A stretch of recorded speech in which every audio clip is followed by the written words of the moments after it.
Hello friends, எல்லோருக்கும் வணக்கம். Welcome to எங்கி நியூஸ் சேனல். ஆக்சுவலாக அன்றைக்கி மார்க்கெட்டை பார்த்துருப்பீங்க. மார்க்கெட் வந்து பெரிய அளவில் ஏற்றமும் இல்லை, இறக்கமும் இல்லை. காலையில் ஓப்பனிங் பார்த்தீங்கன்னா ஒரு ஃப்ளாட் பாசிட்டிவில் ட்ரேட் ஆகிட்டு இருந்த மார்க்கெட் இப்போ வந்து நெகட்டிவில் தான் ட்ரேட் ஆகிட்டு இருக்கு. நெகட்டிவும் போகுது, பாசிட்டிவும் போகுது. பெரிய அளவில் மார்க்கெட்டில் மூவ்மெண்ட்ஸ் இல்லை. ஏன்னா அதிக அளவு நெகட்டிவ் நியூஸ் தான் மார்க்கெட்டில் இம்பாக்ட் ஆகுது. ஆக்சுவலாக அந்த ஐடி கம்பெனிஸ் ரிசல்ட்ஸ் இன்றைக்கி வந்து இன்ஃபோசிஸோட ரிசல்ட்ஸ் ஈவினிங் வரும். ஸோ அதையும் டிஸ்கஸ் பண்ணலாம். நெக்ஸ்ட் பஜாஜ் ஆட்டோ, இப்படி கண்டினியூஸ் ஆகிட்டு பெரிய பெரிய கம்பெனிஸோட ரிசல்ட்ஸ் வர இருக்குது. ஸோ நான் நேற்றே அப்டேட் கொடுத்துருந்தேன். பட் ரிசல்ட்ஸ் எல்லாம் பெரிய அளவில் மூவ்மெண்ட்ஸ் இருக்காது. கீழே தான் விழும், அப்படி இல்லைனா ஃப்ளாட்டாக தான் இருக்கும் அப்படின்னு அப்டேட்ஸ் கொடுக்குறாங்க. ஸோ அதனால் வந்து மார்க்கெட்டில் பாசிட்டிவ் நியூஸ் இல்லாததுனால மார்க்கெட் கண்டினியூஸாக 3 நாள் அடித்தாங்க. அது மட்டும் இல்லாமல் எஃப்ஐஸ் வந்து கண்டினியூஸாக சேல் பண்ணிகிட்டு இருக்கிறாங்க. ஸோ இதுதான் மார்க்கெட்டில் நடந்துட்டு இருக்கு. ஃபர்ஸ்ட் நியூஸ் பார்த்தீங்கன்னா நெஸ்லே கம்பெனியில் வந்து அப்டேட். நெஸ்லே கம்பெனியில் வந்து ஒரு நெகட்டிவ் அப்டேட் என்னன்னா, வேர்ல்டு ஹெல்த் ஆர்கனைசேஷன் இருக்காங்கல்ல, அவங்களோட கைட்லைன்ஸ்க்கு எதிராட்டி இவங்க நடந்திருக்காங்க அப்படிங்கிற ஒரு நெகட்டிவ் அப்டேட் வந்திருக்கு. ஆக்சுவலாக Zurich based watch dog and international baby food action network இவங்களும் next Switzerland based public eye அப்படிங்கிற 2 இன்வெஸ்டிகேஷன் ஆர்கனைசேஷனும் சேர்ந்து நெஸ்லேவோட ப்ராடக்ட்ஸ் கிட்டத்தட்ட 150 ப்ராடக்ட்ஸை வந்து சாம்பிள் எடுத்து டெஸ்ட் பண்ணி பார்த்துருக்காங்க, சோதனைக்கு உட்படுத்தியிருக்காங்க. ஸோ வேர்ல்டு ஹெல்த் ஆர்கனைசேஷனோட கைட்லைன்ஸ்க்கு எதிராட்டி இவங்க நடந்திருக்காங்க அப்படின்னு சொல்கிறாங்க. ஆக்சுவலாக இந்த நெஸ்லேவோட ப்ராடக்ட்ஸ், பேபி ஃபுட் ப்ராடக்ட்ஸ், செரலாக்கு, நிடோ, இந்த 2 ப்ராடக்ட்ஸ்லேயும் வந்து சுகர் கண்டென்ட், இந்த சுக்ரோஸ், ஹனி, இந்த லெவல் வந்து அதிக அளவில் இருக்குது. வேர்ல்டு ஹெல்த் ஆர்கனைசேஷனோட கைட்லைன்ஸ் கொடுத்துருக்க அளவை விட அதிக அளவில் இருக்குது அப்படின்னு சொல்லியிருக்காங்க. அது மட்டும் இல்லாமல் இந்த செரலாக் ப்ராடக்ட்ஸ் பார்த்தீங்கன்னா அவங்க வந்து அதிக அளவில் சுகர் கண்டென்ட் ஆட் பண்ணது மூலமாட்டு அந்த குழந்தை வந்து ஒரு கத்துனுச்சுன்னா மறுபடியும் எனக்கு வேணும்னு கேட்க மாதிரி இந்த அடிக்ட்னஸை கிரியேட் பண்ணுற மாதிரி இந்த கண்டென்ட் இருக்குது அப்படின்னு சொல்லியிருக்காங்க. நெக்ஸ்ட் இது இன்டர்நேஷனல் கைட்லைன்ஸ்க்கு எதிராக இருக்குது. இது வந்து பார்த்தீங்கன்னா ஒபிசிட்டி, கிரானிக் டிசீஸ் இதெல்லாம் கிரியேட் ஆக சான்சஸ் இருக்குது அப்படின்னு சொல்லியிருக்காங்க. ஸோ இது வந்து பார்த்தீங்கன்னா நெஸ்லேக்கு ஒரு நெகட்டிவ் அப்டேட் இப்போ அமைஞ்சிருக்கு. அது மட்டும் இல்லாமல் பார்த்தீங்கன்னா யூரோப்பியன் மார்க்கெட்டில் குறிப்பாட்டு யூகே, ஃப்ரான்ஸு, ஜெர்மனி இங்கேயும் வந்து அங்கே விற்கிற ப்ராடக்ட்ஸ், இவங்களோட ப்ராடக்ட்ஸ் இந்த கண்ட்ரியில் விற்குது. அதே வந்து சோதனைக்கு உட்படுத்தியிருக்காங்க. பட் அந்த கண்ட்ரீஸில் விற்ற ப்ராடக்ட்ஸ் வந்து சுகர் லெவல் வந்து கரெக்டாக தான் இருக்குது. அங்கே வந்து அடிஷ்னலாக ஆட் பண்ணலாம் அப்படின்னு சொல்லியிருக்காங்க. But Asia, Africa, Latin America இந்த மாதிரிப்பட்ட ஏரியாஸில் விற்கிற ப்ராடக்ட்ஸில் தான் சுகர் அளவு வந்து அதிகமாட்டு கலந்துருக்காங்க அப்படின்னு சொல்லியிருக்காங்க. ஸோ இது நெஸ்லேயில் வந்து ஒரு நெகட்டிவ் அப்டேட் தான். நெஸ்லேயோட ஷேர் ப்ரைஸ் இன்னைக்கு கிட்டத்தட்ட 4% கீழே விழுந்திருந்து. அது மட்டும் இல்லாமல் நெஸ்லேயில் வந்து இது 2வது அடி. நெஸ்லேக்கு இதுக்கு முன்னாடியே பார்த்தீங்கன்னா அந்த மேகி அது வந்து சேல் பண்ணக்கூடாது அப்படின்ட்டுலாம் தடை போட்டிருந்தாங்க. மறுபடியும் அவங்க வந்து அந்த தடையிலேருந்து மீண்டு வந்து அதுக்கப்புறம் வந்து விளம்பரப்படுத்தி அதிக அளவில் சேல் பண்ணாங்க. ஸோ இது வந்து உண்மையாக இருந்துச்சுன்னா, அதாவது சைல்டோட ஹெல்த் இதிலெல்லாம் இவங்க விளையாடக்கூடாது. பட் இது தவறுனா கம்பெனி திருத்துவாங்க அப்படின்னு நினைக்கிறேன். ஸோ இது வந்து நெஸ்லேயில் வந்து ஒரு நெகட்டிவ் அப்டேட்டு. அடுத்து பார்த்தீங்கன்னா டாடா மோட்டார்ஸில் வந்து அப்டேட்டு. டாடா மோட்டார்ஸில் ஒரு பாசிட்டிவ் அப்டேட்டு. கிட்டத்தட்ட $1 பில்லியன் வேல்யூ உள்ள நியூ பிளான்ட்டை வந்து இந்தியாவில் அவங்க ஸ்டார்ட் பண்ண போகிறாங்க. அதுவும் தமிழ்நாட்டில் ஸ்டார்ட் பண்ண போகிறாங்க அப்படின்னு சொல்லியிருக்காங்க. குறிப்பாட்டு அவங்களோட luxury vehicles Jaguar land over காரை தான் வந்து அவங்க தமிழ்நாட்டில் மேனுஃபேக்சர் பண்ணுற நியூ ஃபெசிலிட்டி அமைக்க போகிறாங்க. $1 பில்லியன் இன்வெஸ்ட்மெண்ட்டில் அப்படின்னு சொல்லியிருக்காங்க. இது டாடா மோட்டார் கம்பெனியில் வந்து ஒரு positive update. So Tata Motors இப்போ பார்த்தீங்கன்னா ஷேர் ப்ரைஸ் $982 அந்த ரேஞ்சில் இருக்குது. பட் வந்து நம்ம வந்து இதெல்லாம் நான் $350 கன்சிடர் பண்ணி ஒரு $600 அந்த ரேஞ்சிலே ப்ராஃபிட் புக் பண்ணிட்டேன்னு தெரியாமல் அதுக்கப்புறம் தான் ஷேர் வந்து மேலே மலமலன்னு போகுது. ஸோ இது டாடா மோட்டார்ஸ் பார்த்தீங்கன்னா கிட்டத்தட்ட 8000 கோடிக்கு மேலே வரும். தமிழ்நாட்டில் new car manufacturing facility start பண்ண போகிறாங்க. ஸோ வந்து இது தமிழ்நாட்டுக்கும் பெருமை தான். ஏன்னா தமிழ்நாட்டில் அவங்க மேனுஃபேக்சரிங் ஃபெசிலிட்டி குறிப்பாட்டு பார்த்தீங்கன்னா அவங்களோட JLR EV பிளான்ட் தான் அப்படின்னு சொல்கிறாங்க. கிட்டத்தட்ட பார்த்தீங்கன்னா அந்த பிளான்ட்டில் ஒரு வருஷத்துக்கு கிட்டத்தட்ட 2 லட்சம் யூனிட்ஸ் ப்ரொடக்ஷன் பண்ணலாம் அப்படின்னு சொல்லியிருக்காங்க. ஸோ இது வந்து டாடா மோட்டார்ஸில் வந்து பாசிட்டிவ் அப்டேட்டாக தான் பார்க்கப்படுது. அவங்களோட luxury vehicle Jaguar, land rover இந்த கார்லாம் தான் இந்த பிளான்ட்டில் மேனுஃபேக்சர் பண்ணலாம் அப்படின்னு சொல்கிறாங்க. ஸோ இது டாடா மோட்டார்ஸில் வந்து பாசிட்டிவ் அப்டேட்டு. அடுத்து பார்த்தீங்கன்னா பாரதி ஏர்டெல் இவங்க வந்து அவங்களோட லங்கா ஆப்ரேஷன் வந்து விற்க போகிறாங்க. யாருக்கிட்டன்னு பார்த்தீங்கன்னா டைலாக் ஆக்சியேட்டா அப்படிங்கிற கம்பெனிட்டு தான் விற்க போகிறாங்க அப்படின்னு சொல்லியிருக்காங்க. ஆக்சுவலாக 2023 ஃபினான்ஷியல் இயரில் பார்த்தீங்கன்னா கிட்டத்தட்ட இவங்களோட டேர்ன் ஓவர் 294 கோடியாக இருந்தது. இந்த லங்கா ஆப்ரேஷனோட டேர்ன் ஓவர் 294 கோடியாட்டு இருந்து கிட்டத்தட்ட பார்த்தீங்கன்னா அவங்களோட ஏர்டெலோட ஓவரால் பிஸ்னஸில் 0.21% இருந்துச்சு. ஸோ இது வந்து பாரதி ஏர்டெல் இப்போ அவங்களோட லங்கா ஆப்ரேஷனை டைலாக் ஆக்சியேட்டா அப்படிங்கிற கம்பெனிட்ட விற்க போகிறாங்க அப்படின்னு சொல்லியிருக்காங்க. நெக்ஸ்ட்டு பார்த்தீங்கன்னா MG மோட்டார்ஸில் வந்து அப்டேட்டு. ஸோ இவங்க வந்து பார்த்தீங்கன்னா JSW குரூப்போட ஒரு ஜாயின்ட் வெஞ்சர் வச்சுருந்தாங்க. ஸோ JSW குரூப் ஒரு 5000 கோடி இன்வெஸ்ட்மெண்ட் பண்ண போகிறாங்க அப்படிங்கிற அப்டேட் கொடுத்துருந்தாங்க.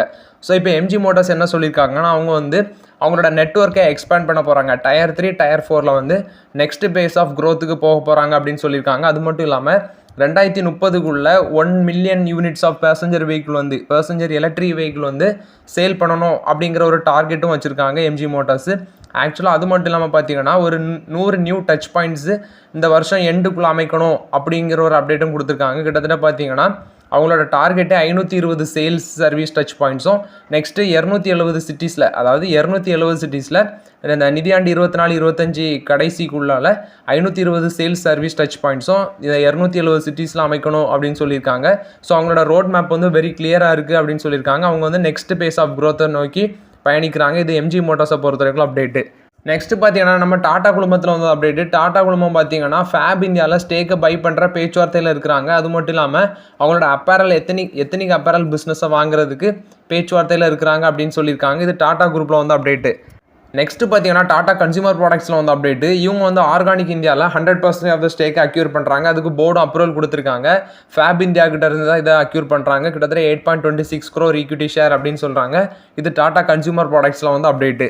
நெக்ஸ்ட்டு பார்த்தீங்கன்னா சில ஃபார்மா கம்பெனிஸில் அப்டேட்ஸ் வந்துருக்கு. ஃபஸ்ட்டு நாட்கோ ஃபார்மாவில் வந்து அப்டேட் என்னன்னா, இவங்க மேலே யூஎஸ்ஏல ஒரு கம்ப்ளைண்ட் வந்திருக்கு. ஆக்சுவலாக நாட்கோ ஃபார்மாவோட இன்னொரு கம்பெனி தான் நாட்கோ ஃபார்மா யூஎஸ்ஏ. இவங்க மேலே டிஸ்ட்ரிக்ட் கோர்ட் ஆஃப் டெலாவர், அதாவது யூஎஸ்ஏல டிஸ்ட்ரிக்ட் கோர்ட் ஆஃப் டெலாவர் அப்படிங்கிற இடத்துல இவங்க மேலே கம்ப்ளைண்ட் பதிவாயிருக்கு. இவங்களோட டேஷ் ஃபார்மாசிட்டிகல்ஸ் டயசபின் இன்ஜெக்ஷன் இதுக்கு மேலே, இந்த ப்ராடக்ட் மேலே தான் இந்த சந்தேகம் வந்து இந்த கோர்ட் மேலே கேஸ் ஃபைல் ஆயிருக்கு அப்படின்னு சொல்லியிருக்காங்க.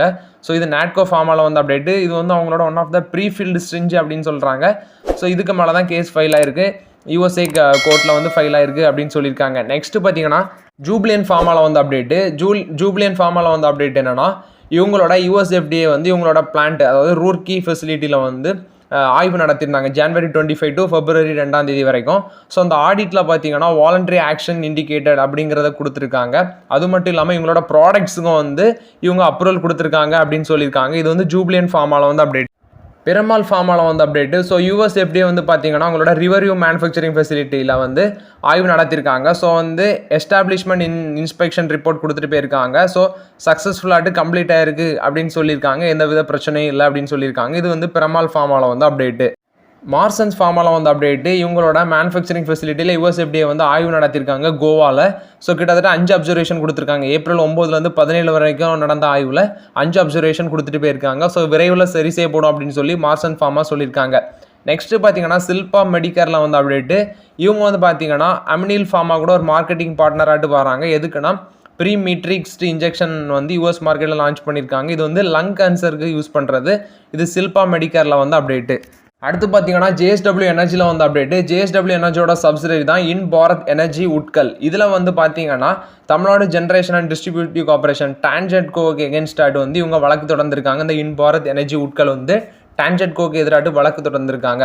டான்ஜெட்கோவும் இந்த கம்பெனிக்கு எதிராட்டு வழக்கு தொடர்ந்துருக்காங்க. 2 பேருமே எங்களுக்கு நீங்கள் ரூபா தரணும்னு சொல்லி தான் 2 பேரும் கோர்ட்டில் வழக்கு தொடர்ந்துருக்காங்க. ஆக்சுவலாக August 8, 2013 அந்த டைமில் தான் ஒரு பவர் பர்ச்சேஸ் அக்ரிமெண்ட் சம்மந்தமாட்டி இவங்க 2 பேருக்குள்ள பணம் கைமாறதில் பிரச்சனைன்னு நினைக்கிறேன். ஸோ ஆர்பிட்ரல் ட்ரிபியூனலில் தான் இவங்க வந்து வழக்கு தொடர்ந்துருக்காங்க. ஸோ இப்போ இன் பாரத் எனர்ஜி இந்த ஜேஎஸ்டபிள்யூ எனர்ஜியோட சப்சிடரிக்கு வந்து டான்ஜெட்கோ வந்து 120 கோடி கொடுக்கணும் அப்படின்னு சொல்லி ஆக்சுவலாக 9% இன்ட்ரெஸ்ட்டோட, ஒரு வருஷத்துக்கு 9% இன்ட்ரெஸ்ட்டோட கொடுக்கணும் அப்படின்னு சொல்லி இப்போ ஜேஎஸ்டபிள்யூ எனர்ஜிக்கு கிடைக்க போது 120 கோடி அவங்களோட சப்சிடரிக்கு. டான்ஜெட்கோ வந்து 120 கோடி ஜேஎஸ்டபிள்யூ எனர்ஜியோட சப்சிடரி கொடுக்கணும். நெக்ஸ்ட்டு பார்த்தீங்கன்னா டான்ஜெட்கோ வந்து இவங்களும் இந்த இன் பாரத் எனர்ஜி உட்கலுக்கு மேலே வழக்கு தொடர்ந்துருந்தாங்க. இவங்க எவ்வளோ கேட்டிருந்தாங்கன்னா 118 கோடி கேட்டிருந்தாங்க. நெக்ஸ்ட் வந்து டெர்மினேஷன் சார்ஜஸ் ஒரு 200 கோடி கேட்டிருந்தாங்க. 118 கோடி பெனால்ட்டியோட நெக்ஸ்ட்டு 200 கோடி தனியாட்டு டெர்மினேஷன் சார்ஜஸ் கேட்டிருந்தாங்க. பட் அதை வந்து ட்ரிபியூனல் வந்து ரிஜெக்ட் பண்ணியிருக்காங்க, தள்ளுபடி பண்ணிட்டாங்க. இப்போ ஜேஎஸ்டபிள்யூ எனர்ஜிக்கு வந்து 120 கோடி கிடைக்கும், ப்ளஸ் வந்து 9% இன்ட்ரெஸ்ட்டை விட. இது ஜேஎஸ்டபிள்யூ எனர்ஜியோட சப்சிடரியில் வந்து அப்டேட்டு. அடுத்து பார்த்தீங்கன்னா டாடா கம்யூனிகேஷன்ஸில் வந்து அப்டேட்டு. Q4 ரிசல்ட்ஸ் அனௌன்ஸ் பண்ணியிருந்தாங்க. நெட் ப்ராஃபிட் பார்த்தீங்கன்னா 1.5% கீழே விழுந்திருக்கு, 321 கோடியாக இருக்குது. ஆனால் ரெவன்யூ வந்து 25% மேலே போயிருக்கு அப்படின்னு சொல்லியிருக்காங்க. ஸோ இந்த கம்பெனி வந்து டிவிடெண்ட் அனௌன்ஸ் பண்ணியிருக்காங்க. ₹16.70 பெர் ஷேருக்கு அனௌன்ஸ் பண்ணியிருக்காங்க. ஸோ இது டாடா கம்யூனிகேஷன்ஸில் வந்து அப்டேட். ரெவன்யூ ஃப்ரம் ஆப்ரேஷன் பார்த்தீங்கன்னா 5691 கோடியாட்டு இருக்குது. சேம் குவார்டர் லாஸ்ட் இயரில் 4568 கோடி பண்ணியிருந்தாங்க. ஸோ கிட்டத்தட்ட 24.6% மேலே போயிருக்கு அப்படின்னு சொல்லியிருக்காங்க. இது நெட் ப்ராஃபிட் தான் கீழே விழுந்திருக்கு. ஆக்சுவலாக 321 கோடி பண்ணியிருக்காங்க. பட் சேம் குவார்ட்டர் லாஸ்ட் இயரில் அவங்க வந்து 326 கோடி பண்ணியிருக்காங்க. நெட் ப்ராஃபிட் கீழே வந்திருக்கு. இது டாடா கம்யூனிகேஷனில் வந்து அப்டேட். டிவிடன் ₹16.70 டிவிடன் அனௌன்ஸ் பண்ணியிருக்காங்க. ஸோ இருக்கிறவங்க வாங்கி பாக்கெட்டுக்கு போட்டுக்கோங்க. அடுத்து பார்த்தீங்கன்னா வேதாந்தாவில் வந்து அப்டேட். வேதாந்தா பார்த்தீங்கன்னா அவங்களோட டிமர்ஜர் எக்ஸ்போர்ட் பண்ணுறாங்க. ஸோ அவங்களோட குறிப்பாட்டு Vedanta oil and gas, Vedanta aluminium, Vedanta power, Vedanta steel, ferrous materials, Vedanta base materials, அடுத்தது வேதாந்தா லிமிடெட். இந்த கம்பெனிஸ் எல்லாமே 6 டிஃபரெண்ட் என்டிட்டிஸ் ஆட்டு அவங்க வந்து டிமர்ஜ் பண்ண போகிறாங்க அப்படின்னு சொல்லி செப்டம்பர் 29 வந்து அனௌன்ஸ்மெண்ட் கொடுத்துருந்தாங்க லாஸ்ட் இயர். ஸோ இப்போ பார்த்தீங்கன்னா அது மட்டும் இல்லாமல் நெக்ஸ்ட் 3 இயர்ஸில் அவங்களோட $3 பில்லியன் கடனை வந்து அடைச்சிரும் அப்படின்னு ஒரு அப்டேட் கொடுத்துருந்தாங்க. மேபி இதெல்லாம் நடந்தால் தான் கண்டிப்பாக அவங்களோட டிமர்ஜர் நடக்க சான்சஸ் இருக்குது. ஸோ இந்த வருஷம் டிசம்பரில் வந்து அவங்களோட டிமர்ஜர் வந்து கம்ப்ளீட் ஆகும் அப்படின்னு சொல்கிறாங்க. ஸோ இது பார்த்தீங்கன்னா வேதாந்தா குழுமத்தில் வந்து அப்டேட்டு. நெக்ஸ்ட் பார்த்தீங்கன்னா ஹிந்துஜா குழுமத்தில் வந்து அப்டேட். ஹிந்துஜா குரூப்போ சிச் மொபிலிட்டி லிமிட்டோட ஒரு மெமரம் ஆஃப் அண்டர்ஸ்டாண்டிங் சைன் பண்ணியிருக்காங்க. எலக்ட்ரிக் மொபிலிட்டி பிளாட்ஃபார்ம் அப்படின்னு சொல்லியிருக்காங்க. கிட்டத்தட்ட 2500 யூனிட்ஸ் ஆஃப் இது வந்து டெலிவர் பண்ணுறாங்க. LEV4 electric light commercial vehicles வந்து தயாரித்து கொடுக்குறாங்க. ஸோ இது வந்து ஹிந்துஜா குழுமமோ சுவிச் மொபிலிட்டி லிமிட்டோட ஒரு மெமரம் ஆஃப் அண்டர்ஸ்டாண்டிங் சைன் பண்ணியிருக்காங்க. 2500 electric light commercial vehicle delivery பண்ணுறாங்க. நெக்ஸ்ட் பார்த்தீங்கன்னா அதானி குழுமம் இவங்க வந்து அவங்களோட டேட்டா சென்டர் பிஸ்னஸை எக்ஸ்பேண்ட் பண்ணுறாங்க. ஆக்சுவலாக $5 பில்லியன் வந்து இன்வெஸ்ட்மெண்ட் பண்ணுறாங்க. அவங்களோட சப்சிடரி தான் அதானி கோனெக்ஸ். ஸோ அவங்க தான் கிட்டத்தட்ட 2030க்குள்ள டேட்டா சென்டர் கெப்பாசிட்டி வந்து 1 GW மாற்றணும் அப்படின்னு சொல்லியிருக்காங்க. இது அதானி குழுமத்தில் வந்து அப்டேட்டு. $5 பில்லியன் இன்வெஸ்ட்மெண்ட் பண்ணுறாங்க. நெக்ஸ்ட்டு அம்புஜா சிமெண்ட்ஸில் அதானி வந்து 8,339 கோடி வந்து இன்ஃப்யூஸ் பண்ணுறாரு. ஸ்டேக்கை வந்து உயர்த்துறாரு. கிட்டத்தட்ட 70.3% ஆட்டு உயர்த்துறாரு அவரோட ஸ்டேக்கை. இது அம்புஜா சிமெண்ட்ஸில் 8,339 கோடி மறுபடியும் அவர் இது இன்ஃப்யூஸ் பண்ணுறாரு. இது அதானி குழுமத்தில் வந்து அப்டேட்டு. அசோக் லைலாண்ட் கம்பெனியில் வந்து அப்டேட்டு. இவங்க பார்த்தீங்கன்னா சவுத் இந்தியன் பேங்க் கூட ஒரு மெமரம் ஆஃப் அண்டர்ஸ்டாண்டிங் சைன் பண்ணியிருக்காங்க. எதுக்குன்னு பார்த்தீங்கன்னா இந்த ஃபினான்சிங் பண்ணுறது, அதாவது இவங்க ப்ராடக்ட் விற்பாங்க, அவங்களோட வெஹிக்கிள்ஸுக்கு வந்து இவங்க ஒரு டீலர் ஃபினான்சிங் போட்டு கொடுப்பாங்க. ஸோ அதனால் வந்து இந்த பார்ட்னர்ஷிப் வச்சுருக்காங்க சவுத் இந்தியன் பேங்கோட டீலர் ஃபினான்சிங் அப்படின்னு சொல்லியிருக்காங்க. இது வந்து ஒரு மெமரம் ஆஃப் அண்டர்ஸ்டாண்டிங் அசோக் லைலாண்டும் சவுத் இந்தியன் பேங்கும். நெக்ஸ்ட் பார்த்தீங்கன்னா GKG பார்ட்னர்ஸ் வந்து அதானி குரூப் கம்பெனிஸில் இந்த மார்ச் குவார்ட்டரில் அடிஷ்னல் ஆட்டு கிட்டத்தட்ட 8,300 கோடி வந்து இன்வெஸ்ட்மெண்ட் பண்ணியிருக்காரு அப்படின்னு சொல்லியிருக்காரு. கிட்டத்தட்ட $1 பில்லியன் வேல்யூ உள்ள $1 பில்லியன் வேல்யூ உள்ள இன்வெஸ்ட்மெண்ட்டு இந்த மார்ச் குவார்ட்டரில் பண்ணியிருக்காரு.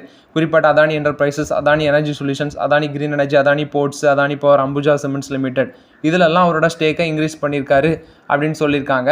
குறிப்பாட்டு பார்த்தீங்கன்னா அவங்க வந்து அதிக அளவில் ஸ்டேக் வச்சிருக்கிறது அதானி எனர்ஜி சொல்யூஷன்ஸில் தான். கிட்டத்தட்ட 2,316 கோடி ஒரு ஸ்டேக் வச்சுருக்காங்க. நெக்ஸ்ட் பார்த்தீங்கன்னா அதானி பவர், அதானி என்டர்பிரைசஸ் இதில் வந்து பார்த்தீங்கன்னா 2,138 கோடி, இன்னொரு கம்பெனியில் 1,555 கோடி வச்சுருக்காங்க.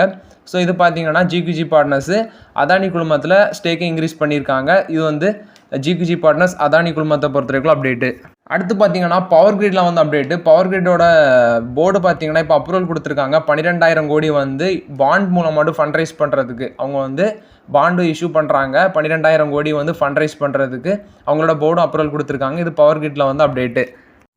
ஸோ ஓகே ஃப்ரெண்ட்ஸ், ஆக்சுவலாக அன்றைக்குள்ள மார்க்கெட் அப்டேட்ஸ்லாம் பார்த்தோம். இந்த வீடியோ உங்களுக்கு பயனுள்ளதாக இருக்கும்னு நினைக்கிறேன். பயனுள்ளதாக இருந்துச்சுன்னா லைக் பண்ணுங்கள், சப்ஸ்கிரைப் பண்ணுங்கள், கமெண்ட் பண்ணுங்கள். Okay friends, thank you.